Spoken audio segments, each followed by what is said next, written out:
Maayong adlaw, akong mga igsuon, gitaghaan og tahas aron paghisgot uban kaninyo sa chapter 8 sa Amoris Laetitia. Ang chapter 8 may tungod kani sa accompanying ang pagduyog, discerning ang pagpangita sa kabubuton sa Dios, and integrating weakness. Integrate is para maihiusa, mapabalik kung kinsa ang nasalaag. Giisip nga ang chapter 8 ang pinaka-kontrobersyal nga chapter ni ining atong topic karon. Pero sa tan-aw ko sa akong bana-bana, ang chapter 8 mao ang heart of this document, ang kasing-kasing sa dokumento. Ang Synod Fathers nag-ingon, bisan pa ang simbahan adunay baruganan nga ang paglapas sa iyang balaod, supak sa kabubuton sa Dios. Sa luyo ni ini, milantaw ang simbahan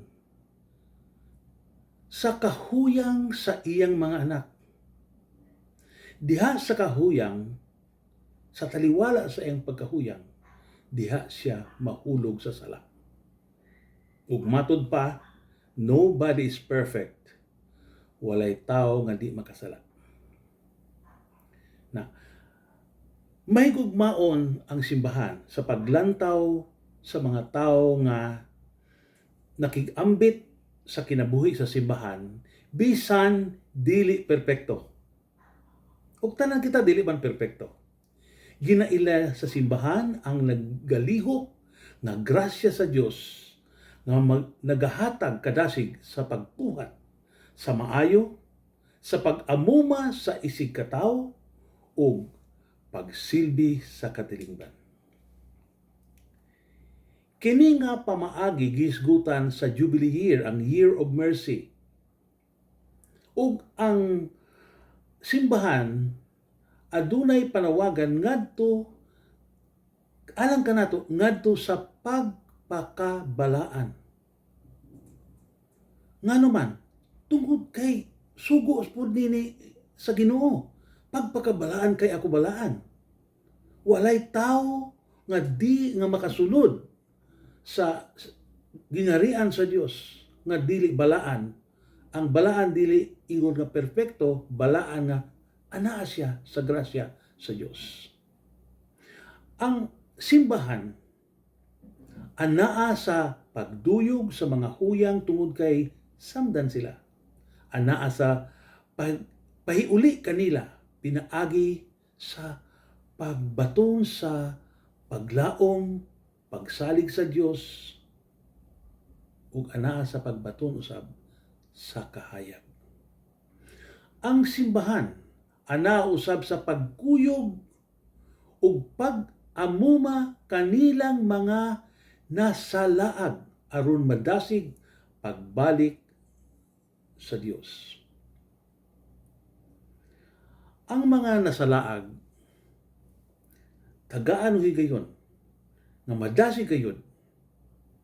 Ang taha sa simbahan sama sa ingon pa ni Pope Francis sama sa field hospital. Pero importante nga sa sulod nga naa siya sa field hospital, padulong kini sa pag-ila sa sala, pagbasol, paghinulsol ug pagpangayog pasaylo sa Dios. Mao kini ang para nako balance of mercy. Mercy lang, walay pagbasol, impyerno gihapon. Pero kinahanglan gayud nga tinuod maluluyo ng Dios, pero adunay justice ang Dios. Nga kung nakasala ka, maghinulsol ka, mangay kag pasaylo. Na hisgutan nato ang Christian marriage. Ang Christian marriage salamin sa panaghiusa ni Kristo uban sa simbahan ug ang simbahan. Ma-realize nato sa tim-os na pinaagi sa sakramento sa kaminyoon, mahiusa ni, ma-realize yun ang panagiusa ni Kristo sa simbahan. Ang sakramento sa kaminyoon sa babae ug lalaki. Babae ug lalaki. Dili babae ug babae, dili lalaki ug lalaki. Ug sa dayon, ang ilang panimalay mahimong panimalay nga Kristohanon nga gitawag domestic church. Domestic church. Ang domestic church adunay pari, mao kanang amahan. Okay? Siya ang naga-lead ana. Ang asawa adunay support para mabuhat sa bana ang papel niya aging ulokan, head of the family. Ug ang domestic church, ang panimalay nga Kristohanon magpadayon sa bag-ong kinabuhi sa katilingban pinaagi sa ilang mga anak. Hinoon adunay mga sitwasyon nga wala mahisubay niini ang kaminyoon sa tao. Mga kaminyoon gawas sa sakramento, ang Dios wala musalikway kanila bisan niini. Mao nang moabot kita sa posisyon nga gradualness in pastoral care. Adunay pastoral care pero sa hinay-hinay, sa adunay mga steps ngadto sa pastoral care. Hinay-hinay ang mga lakang. Gilantaw ang sitwasyon sa kasal sibil o bisan pa ang nagpuyo-puyo lang kung naabay presensya ni ining mga elemento sa ilang panag-uban. Sama sa una, kung ang ilang panaghiusa nagpakita og kalig-on tungkol sa ilang relasyon, lig-on ilang relasyon o kini nga relasyon legal. Ibutang nato civil marriage. Nagbaton ba kini nga kaminyoon og lawom nga afeksyon sa matag usa? Ang ilang paghigugma sa matag usa, ang ilang panagdait sa matag usa. Ug kuyog niini ang responsibilidad sa pag-amuma, pagpadako sa ilang mga anak. Nagpakita ba sila sa ilang abilidad o kalig-on sa pagbuntog sa mga pagsulay o kakulian nga ilang masinati? Mga igsoon, ang simbahan nagahatag kanila sa pastoral care kaning mga igsoon nato nga wala makasal sa simbahan. Uban sa pagpalawom o katuyuan nga sila ug madamlag makasal sa simbahan. Mao gina siya. Ang tumoy ani nga sa atong pastoral care makasal sila sa simbahan. Sa laing bahin, adunay kabalaka ang simbahan. Tungod sa tinuod lang, ikaw mismo nasayod ka niini. Tungod kay daghang mga batan-on karon nga wala nay pagsalik sa sakramento sa kasal. Labi na sa mga first world countries. Ug bisan sa ato diri, gakapanas na ang paglantaw sa bili sa kaminyoon, sakramento. Susulod sa sakramento. Busa, ang higayo, ang nahitabo, nagpuyo-puyo na lang sila. Usay may tabuni tungod kay naglangay-langay sa pagminyo, ay na lang pero nagkuyog na sila. Okay. Usay kani tungod kay napakya sa saad nga engagement. Ug sa dayon nangita og laing karelasyon. Sayunan ka maigsuon ang mga batan-on karon labaw na sa first world countries. Walay bili kanila ang kasal nga sakramento sa kasal. Bisan gani diri sa ato karon gasugod na. Gaingon na mga tao nga, ay kanang kasal papel raman ha. Wala nila makita ang kanindot sa sitwasyon diin sa ilang paghiusa sa sakramento sa kasal, ang kamot sa Ginoo mismo ang anaa diha paghiusa nila. Bisan pa niini, tungod kay membro man sila sa simbahan, bisan adunay sila paglantaw ingon nga sayo, kinahanglan matubag ang ilang panginahanglan pinaagi sa pastoral care subay sa kaluoy o panabang sa Dios. At ta sa pastoral responsibility sa mga sinugo sa simbahan. Ang responsibilidad mao ang pagdasig ngadto sa Christian marriage. Nga ang ilang panag-uban nga dili Kristohanon mahimong Kristohanon. Pagbuhat usab sa pastoral discernment, ang pagtanaw, paglantaw asa ug unsang kabubuton sa Dios. Mahimo kani pinaagi sa pastoral dialogue ang panag hisgot-hisgot aron mailhan sa magtiayon ang mga elemento padulong sa gikinahanglan sa pagsabot sa ebanghelyo sa kamenyoon. Padulong usab kana sa evangelization nga sila ang ilang kasing-kasing muadto ug mutubo ngadto sa pagkabalaan. Sa daghang higayon, silang nagpuyo gawas sa sakramento sa kasal. Tuod na sila nila, pero wala sila negatibo nga hunahuna supak sa pagtulunan. Apan nadala lamang sila sa influensya sa kultura, sa lugar o sa kultura sa pamilya.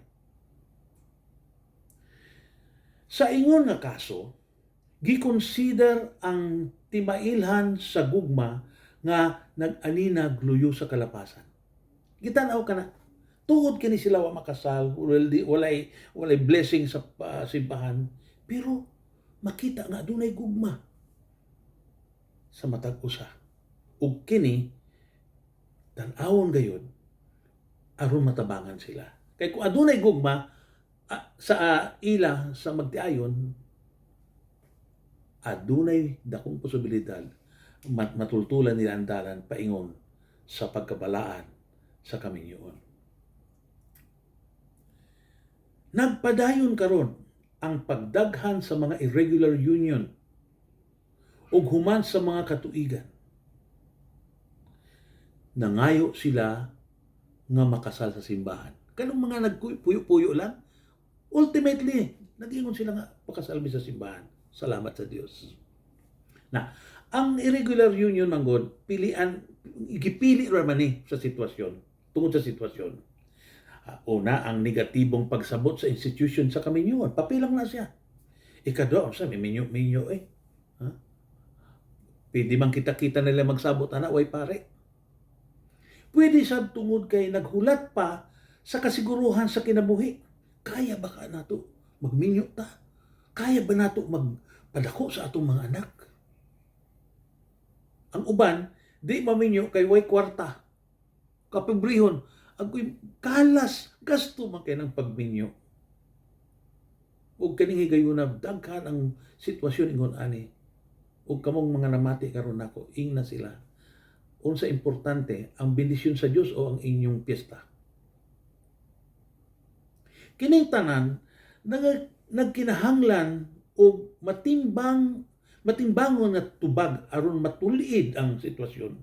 Nagkinahanglan sila pagdasig ug giya gikan sa simbahan. Subay sa pamaagi ni Jesus. Subay sa iyang kabubuton.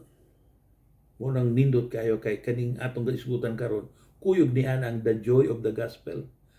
Samtang imong gipaambit ang pulong sa Dios, adunay joy. Labi na kung mo paingon na sila pagbalik kang Kristo, pagbalik sa simbahan. Wow! Dako kayo nga kuana kahimuot sa Dios ug atong kalipay. Ang proseso, si St. John Paul II nagpropose Nag-propose siya. Sa iyang proposal, may gitawag siya nga law of gradualness.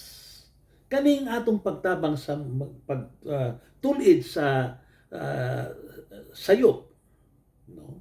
Sa kaminyoon, aduna gitawag nga accompaniment by law of gradualness. Law of gradualness is kaning ang tao sa hinay-hinay tagaan nimo og pagkaon sa espiritu, mutubo ra gyud siya ug makasabot na sa later on nga uy sayop di ay angay ni tuliron. Kaya ang tao makaila kung unsa ang maayo ug gusto niya masinati kini. Pinaagi sa stage of growth. May mga steps ka na hantod nga motubo siya. Mo nang gradual. Step 1, step 2, step 3. Na sa pinaagi ni ini ma-appreciate nila ug mapuy-an nila ang mga hiyas nga anaa sa balaod. Ang balaod sa Dios gasa nga nagtudlo sa katarong. Dili lang katarong kundi kalipay. Kung ana ang Dios sa taliwala sa kaminyoon, adunay kalipay. Kay sa kaminyoon, dili lamang duha ka parties ang naa diha. Adunay tulo. Una ang Dios, ang bana ug asawa. Gasa nga walay gipili. Dunuyugan sa grasya aron matultulan ang mga nahisalaag sa hinay-hinay nga pamaagi. Adto ta sa discernment of irregular situations. Unsang discernment? Paglantaw sa pinaagi sa panglantaw sa Ginoo sa sitwasyon sa irregular union sa mga nagpuyo-puyo o wala makasal. Ang sinod naghisgot sa nagkalain-laing sitwasyon sa kahuyang o imperfection sa tao. Si Pope Francis misulat niini, there are two ways of thinking which recur throughout the church history. Sa history ng simbahan, adunay duha ka pamaagi lamang pagtan-aw aning mga kasuha. One is casting off, ang pagsalikway, ang pagpagawas, o ang reinstating, ang pagpahiusa, ang pagpabalik aron may hiusa sa simbahan. Ang pamaagi ni Kristo mauusab ang pamaagi sa simbahan. Dili pwede mulahi kita sa pamaagi ni Kristo. Ang dalan sa pagbalik o paghiusa mao'y dalan ni Kristo alang kanato sa makasasala. Dili pamaagi sa simbahan ang pangkundinar sa nakasala, kundili ang pagbubo sa balm of mercy, sa balma sa kaluoy gikan sa Dios ngadto kanila nga nangayo nga kinasingkasing. Nindot kaya na siya. Adunay balm of mercy for those who ask. Because when we ask, Lord, pasaylo ako, tagay ko lamdag, sigurado mo abot ka na, kay mo'y gusto ni Lord, alang ka na to. May kalubutan kini sa pakigdait o pagkabot sa mga nanginahanglan. Katong mga nahisalaag. Pagtultul kanila aron sa pakigambit sa kalihukan o kinabuhi sa simbahan. Aron masinati nila ang kaluoy sa Dios. Ingon pa, dili sa dayon magkundinar kanila. Tungod kay dili kini ang katuyuan sa ebanghelyo. Ang katuyuan sa ebanghelyo nga i-proclaim nimo ang pulong sa Dios aron sila mubalik ug makigsuod sa Dios. Dili lamang alang sa mga diborsyado kani nga prinsipyo ug naminyo balik. Diborsyado ug naminyo balik kundi alang kini sa tanan. Kung aduna kanila ang nagpasiatab ug nagsangyaw pagyud nga eksakto ang akong sayop nga binuhatan, sama ra nga siya misangyaw sa iyang pagbulag sa simbahan. Kinahanglan gayud nga kanang tawhana atong matagaan, mahatod kaniya ang pulong sa Dios aron masabtan niya unsa ang tinuod ug matarong. Sa pag-atiman sa mga irregular unions kaning mga wala makasal sa simbahan, ang synod adunay consensus, nagkauyon sila. Ingon diya, ang simbahan adunay responsibilidad sa pagtabang kanila sa pagpasabot sa pagtulunan sa simbahan uban sa grasya niini. Pag-offer kanila sa tabang aron makasabot masabtan nila sa hingpit ang plano sa Dios nga posible nga mahitabo kini pinaagi lamang sa gahom sa Espiritu Santo. Sa tinuod lang maigsoon kaning tanan natong gaisgutan, lihok man sa Espiritu Santo, ikaw ug ako kung gamiton ni Lord alang aning mga tawhana, instrumento lamang kita. Busa dili kita makapasigar kung kita nakapahiuli anang mga tawhana. But ang Dios, kita servants of the Lord, kita mga instrumento lamang. Na ang mga diborsyado o naminyo sa ikaduhang kaminyoon, adunay room for personal and pastoral discernment. Adunay ikaduhang kaminyoon sulod sa dugay nga panahon ug adunay na mga anak, kana sila adunay gitawag nga wanang, adunay room parang nila. Ikaduha, katong nagpakita sa pagkamatinud-anon sa ilang relasyon. Serious ko ani, tinuod mo may kasal pero wow, kuan gid ko. Kuyugan gid ako ni hantod sa kamatayon akong kapikas. O kanang adunay tim-os nga paghatag sa kaugalingon sa matag usa. Na ang ilang kinabuhi nahiusa sila pinagi sa gugma. Apan dili pinagi sa simbahan pa, no? Okay. O ikaupat, adunay Christian commitment. Committed na sila. Magrosaryo man gani sila. Adunay lang family prayer. O kanang adunay kasayuran ug pagdawat. Nasayod ako o gidawat ngo nga ang akong kaminyoon dili perpekto, irregular, walay bidisyon sa simbahan, o bisan pa gusto nako apan dili pidi kay tumang kalisod pagbalik. Kay adunay mga proseso. Usa sa akong nahibaw-an na sa ang iyang sa marriage tribunal okay na siya pero dili pa man siya makasal kay naa pa man ang annulment of declaration of annulment sa ilang kaminyoon pinaagi sa civil courts. So listen kayo. Na aduna usab ang mga kaso nga mao ni mga kaso kanilang naningkamot sa pagsalbal sa ilang unang kaminyoon apan gibiyaan man siya sa iyang kapikas. So wala sa mahimo.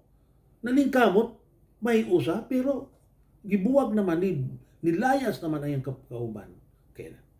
Unya ang sa kanilang mga misulod sa ikaduhang kaminyoon uban sa katuyuan nga ako'y magminyo gid ko kay ang akong mga anak wala intoy mag-amuman nila. So naminyo balik alang sa mga anak. O kanilang mga adunay konsensya. Kanila nga sa konsensya lamang yung sila walay kasulbaran ang akong kaminyoon, ang akong pagkuyog na mo ani. Nga naman kayang ilang kaminyoon dili balido sa sinugdan pa. But pasabot, kung dili balido sa sinugdan pa, but sabot wa sila sukad maminyo. Okay? Na, ang sunod nga kaminyoon human sa panagbulag sa divorce and remarriage, puno sa pag-antos og kalibog nga adunay kalambigitan sa mga anak og tibuok pamilya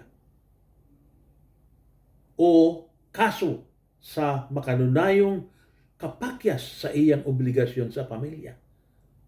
ang babae ug lalaki napakyas sa iyang obligasyon sa pamilya.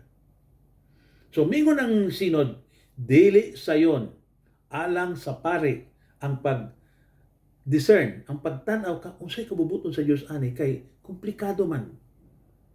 Busa kanibitang gitawag natong discernment, kinanglan maampuon gyud ang nag-atiman ana. Kami ako mismo agi usa ka sulugon sa Dios na mosilbi ko sa mga katawan sa Dios sa akong mga kauban. Kung wala ang pag-ampo, zero good. Masiro good na kay wa may Ginoo. Kay kung wala ang Ginoo, mag-unsa man kita. Zero pud ta. Ingon si Pope Francis, uyon ako sa hunahuna sa daghang Synod Fathers, kaobispuhan, nga ang baptisado nga anaa sa sitwasyon nga divorced and civilly remarried, divorce sa apa unya nagminyo otro civil sa civil, kinahanglan nga mahiusa sa katilingban sa mga posibleng pamaagi samtang galikay sa iskandal. Nga di may iskandalo. Uy, nagsilbi man ang simbahan nga bulag man na siya. Ingon ana ba? So, balikayan lang na. So, ang logika sa integration, mo nang gitawag natong integration, ikaw, irregular ang imong kaminyon, pero ani ka simbahan. Tabangi kami dire. Ang logika sa integration, mao ang susi sa pastoral care. Diin ang hingtungdan, makaamgo nga, uy, di man ko kasal sa simbahan, pero membro mangyapon ko sa lawas ni Kristo sa simbahan. Diin, makaplagan niya ang paglaom, ang gugma o paglaom, aron pagbalik sa katarong sa Dios. Hinoon, ang pakig-ambit nila pinaagi sa nagkalain-laing serbisyo sa simbahan, nagkinahanglan gayud sa masusing pagtimbang-timbang sa pare. Uban sa mga serbisyo nga liturgical, pastoral, educational, institutional, kung asa ang pwede. Sa akong nahibaw-an, mas maayo lang ug sa akong opinion, mas maayo nga kung ma-involve sila sa mga buluhaton sa simbahan, mga buluhaton nga non-pastoral, dili pastoral nga mga ibutang nato decoration or improvement sa simbahan o construction sa simbahan, wala man ay pastoral matter, no? Okay. Angay likayan nga silang mga magtiayon mubati nga excommunicated naman mi wala may kalabutan ani mo gusto mi mo silbi pero dili man mi dawaton. Kinahanglan usab kini sa ilang involvement sa simbahan, bisan pa nga irregular ang ilang union, tungod sa ilang mga anak, parang ilang mga anak, dili madalahin, kung dili makakita o makasinati sa gugma sa Dios diha sa simbahan. Na, ang mga kaso ni ini nagkalain-lain, different situations, different reasons, o different considerations. So, ang bagong pagdasig padulong sa responsableng personal o pastoral nga discernment, naggaila nga ang application ni ini dili parehas alang sa tanan. Dili tanang kaso parehas. Busa ang pagtimbang-timbang ni ana, kinahanglan kayo og discernment og lahi ang input sa nagkalain-lain nga mga sitwasyon. Adunay tahas ang pari sa pagduyog o pagtabang sa mga diborsyado o nagminyo balik. Civil na marriage. Sa pagsabot sa ilang sitwasyon, sumala sa pagtulunan sa simbahan, giniyahan sa obispo. So ang bishop nato maog yun. Anaa siya, ang iyang kamot na agyapon diya aron paglantaw na kaning tanan ma-implement sa tarong. Sa proseso sa pastoral accompaniment and discernment, ang pagduyog o ang pagtabang nga makita ang kabubuton sa Dios, mao ang paghatag og giya sa magtiayon aron makaamgo sila sa ilang sitwasyon at tubangan sa Dios. Ang dialogo uban sa pari, ang kanilang dialogue ang magtiayon ug ang pari makatabang sa ilang paghubog sa eksakto nga desisyon. Guide man, giyahan man. Atong sabton nga ang gradualness ang sa hinay-hinay nga pamaagi dili balaod. Ug ang discernment, ang pagtanaw, paglantaw dili makapapas hagit sa ebanghelyo. Number 1 gyapon ang ebanghelyo. Okay? Now, requirements for discernment. Unsa may mga requirement ani? Una, kinahanglan ang tao adunay humility. Magpahibsanon siya. Kay ang tao nga adunay humility sayong tudluan.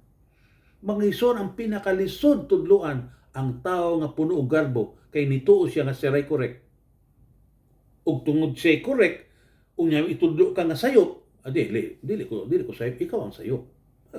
Ikaw pa inoy masayop ana. Now, ikaduha, aduna siya diskresyon ug gugma alang sa simbahan. Higugma ko sa simbahan. Ug ang mga pagtulunan sa simbahan naayang kasing-kasing alang niya. Ug adunay iyang kadasig sulod sa iyang kasing-kasing sa pagtubag sa hagit sa ebanghelyo.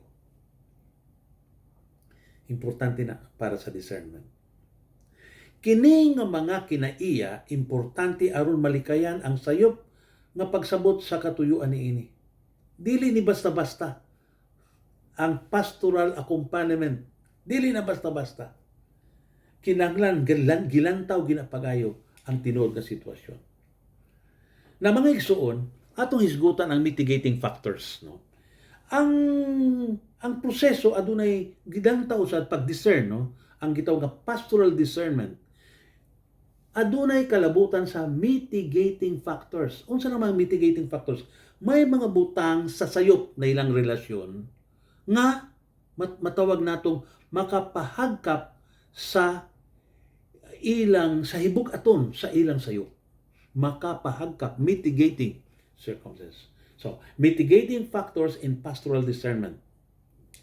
Sa proseso niini, ang simbahan na nag-iya sa lig-on nga basihanan sa mitigating factors and situations. Tungod diini, dili basta-basta kita makasulti sa dayon nga ang ilang anaa sila sa irregular union ug nagpuyo sila sa pagpakasala ug walay katungod mudawat sa grasya sa Dios. Okay? Kay dili lamang nga walay alamag sa balaod ang kaning tawhanan, walay alamag ang subject nato kaning atong gitabangan nga tawo pwede sab nga nasayod sa balaod apan wala makaamgo sa bili sa pagtulunan, ang bili sa kaminyoon nga puno sa grasya sa Dios. O naa siya sa sitwasyon nga pitos kaayo nga dili siya makadesisyon og maayo. Adunay akong gitabangan nga pastoral counseling. Adunay akong gitabangan ngadto nga kuan siya nakaanak gyud siya sa babae o sa kababae pero minyo siya nakaanak siya sa iyang kabit. O ilisod kayo siya pero sa hinay-hinay sa gradual nga pagtabang kaniya sa step by step nakagawas gyud siya ana nga problema. Adunay mga factors nga naa nga usay lisod kaayo. Bisan gusto mo, di mo mahimo. Kay pitos man. Sitwasyon nga parang ako'y wa may paingnan. Manong gitawag sa English nga dead end. Di na ko kabanti kay dead end naman. Og diha kinahanglan ang pastoral discernment nga kung ang walls naa sa imong atubangan di wa kanay paingnan, kinahanglan ang kaalam sa Dios. Kay sa mata sa Dios, sa kamot sa Dios, walay imposible. Adunay paagi ang Ginoo.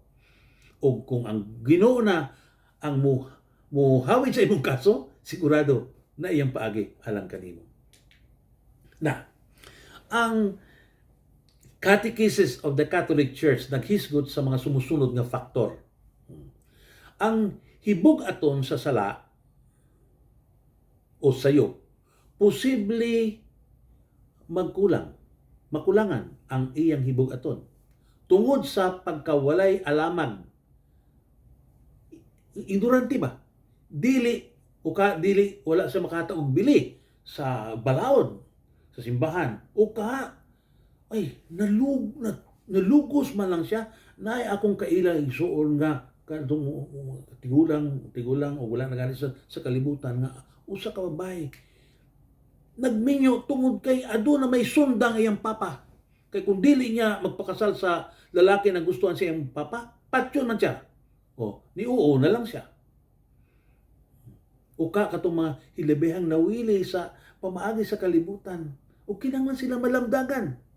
O adunay physiological o social factor. Kaning tanang gilantaw kani para makita nga, kaning tawhana dili man dayani grabe ang sayop. Nakuan lang ni ang iyang sala. Sayop ra man ni. Kinalandagan lang. Abi nyo may isuon, ang ligid, pag dili hugot, ang ligid sa auto, kung dili hugot ang iyang tornilyo ni ana, ang hub niya na, mukha na siya, mushake na siya. Usay ang mga kaso kaning mga kaso, hugtan lang nimo ang tornilyo para matulid. Ang morning kanindot sa atong gaysgutan nga pastoral discernment. Adunay itan-awang mitigating circumstances. Gitanaw usab nila ang affective immaturity, the force of acquired habit, conditions of anxiety or other psychological or social factors katong gisgutan ko. Gitanaw po na tanan. Tungod sa ingon nga mga circumstansya, dili sayon alang kanila ang pagbuhat sumala sa normal nga kinaiyahan. Dili tanang kaso parehas ang application niini tungod kay sa ako nagingon nagkalain-lain man ang ilang level o binuhatan. Kinahanglan gayud ang gitawag nga pastoral discernment. Pastoral discernment. Diha ang dakong bahin diha sa pastoral discernment mao ang kabubuton sa Dios pinaagay sa nagtabang. Ang pari baka o ikaw. Okay? Mamati ka unsa ang gaisulti sa Dios. O mamati po mutan-aw po kita unsa ang balaod sa simbahan. Sa atong pag-ilan niining mga mitigating factors, ang konsyensya individual kinahanglan maiusa sa pagtulunan sa simbahan. Naturalmente, ang katuyuan niini mao ang paghatag lamdag sa konsyensya, paghubog ug paggiya sa hingtungdan. Ang rules and discernment dili paigo nga ang subject, ang tao nga gitabangan nakatuman ra sa balaod. Kinahanglan ang lawom nga pagsusi aron makita ang mga depekto pinaagi sa paglantaw sa mga detalye. Tanaw na detalye. Sa practical discernment, dili lang kini ang angay mahimong sumbanan. Ug sa dayon, masakripisyo ang katuyuan pastoral. Tungod niini, mga igsuon, ang pastor dili igo nga mogamit sa moral laws kanila. Nga nasa irregular situation, ay wala na, di na pwede. Kay sama lamang kini sa pagsara sa pertahan sa dialogue. Wa kay may tabang, kay sarado man ang dialogue. Ang International Theological Commission miisip nga ang moral law tuburan sa inspirasyon ngadto sa malawom nga desisyon personal. Kung makita nato na, makita gayud sa tao, mag-decide yun na siya, kinalang tabangan. Posible nga tungod sa presensya sa mga kondisyon o mitigating factors, ang tao makakaton sa paghigugma o mutubo sa grasya sa Diyos samtang nagdawat sa kining spiritual support. Posible. Posible siya. Kaya ang tumoy niya na nga matulid, maminyo gayud sa simbahan. So ang discernment, tabang kini aron sa pagtubag sa sugo sa Diyos o pagtubo taliwala sa kapitos. Dili pwede ang paglantaw nato nga black and white lamang.